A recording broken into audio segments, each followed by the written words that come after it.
Today, we're talking about the grind.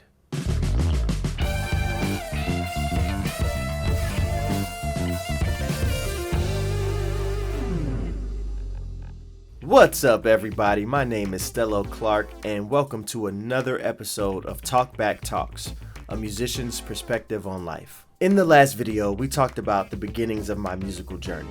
So this is kind of like a part 2 to that. If you're interested in checking that out, there's a link to that video in the description. All of that out the way, let's get into it. All right, so after high school, I moved to Atlanta, Georgia to attend Morehouse College. My freshman year, I jumped right into the music scene and started playing guitar for the campus chapel services. That experience was really good for me because playing with those guys, they were all great musicians, and it made me realize I wasn't that good. It was at that time I also started singing more.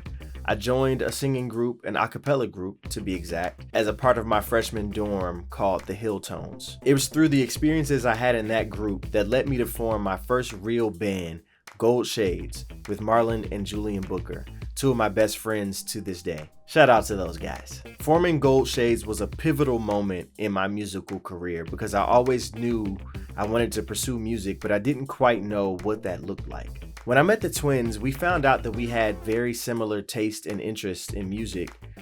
We were all classically trained, and we just complemented each other very well musically. One plays bass, one plays drums, and I played guitar and keys. It was a match made in heaven.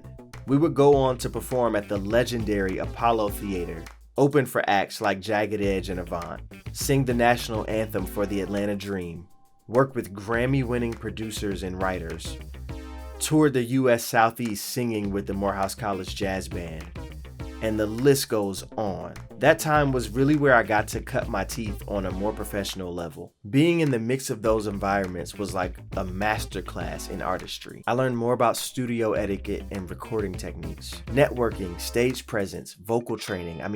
We were practically put into artist development through all of the experiences we gained during that time. We got a chance to be a part of some really dope situations and build some great relationships that we still have to this day. We even got a taste of the pressures and craziness of the industry as a whole, but that's a story for a different day. It was in Gold Shades that I also dove more into playing and singing at the same time, which was an entirely new skill set for me. Okay, it's time for today's tie-in. As you can no doubt tell, and as you'll continue to see, I've gotten a chance to do a lot over the years. And like a lot of musicians who do a lot, I've often found myself stretched thin. So, the question for today is, who is your favorite fictional stretchy character? Mine is without a doubt Plastic Man. Do you agree? If not, tell me in the comments why I'm wrong. Anyways, let's get back to it. Shortly after college, Gold Shades kind of slowed down a little bit, as bands tend to do. We were growing up and everybody's trying to find jobs and build their lives, relationships, figure out what they want to do in their life. So it was around that time that I started to find a place as a sideman guitarist.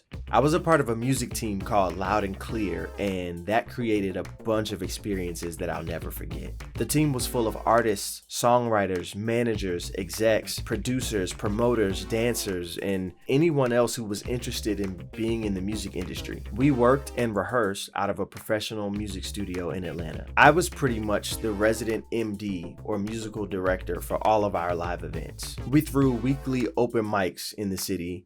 We got to go to many festivals and conferences, including Essence Fest and Revolt. I even MD'd a band for an NAACP event opening for Chrisette Michele. Being put in a position like that I had never really been in taught me a lot of valuable lessons about live music, leadership, business, and interpersonal skills. I really learned the meaning of the phrase, "it costs to be the boss," as there were a lot of moving parts I was responsible for. I had to make a lot of sacrifices for very little money, which at the time I was just very happy to do because I was still living the dream and paying my bills through music. That was the coolest thing in the world to me. It made the idea of having a career in music feel real. It was tangible. In the years after Loud and Clear, I continued on the path of playing in various bands and for various artists, really getting to see multiple sides of the music industry. It was during this period that I started to grow more confident in my skills as a guitarist and eventually as a bassist too.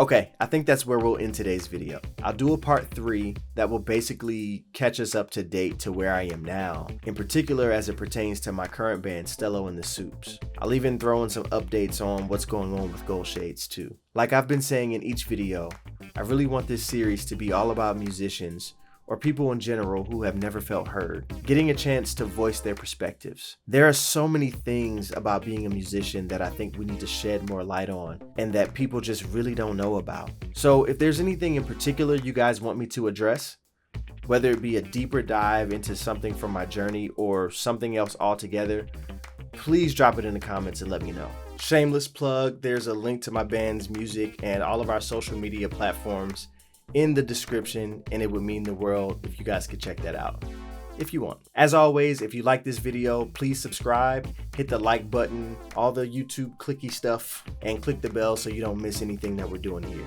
Thank you so much, and remember, there's only one you in the whole world. So take care of yourself. God bless.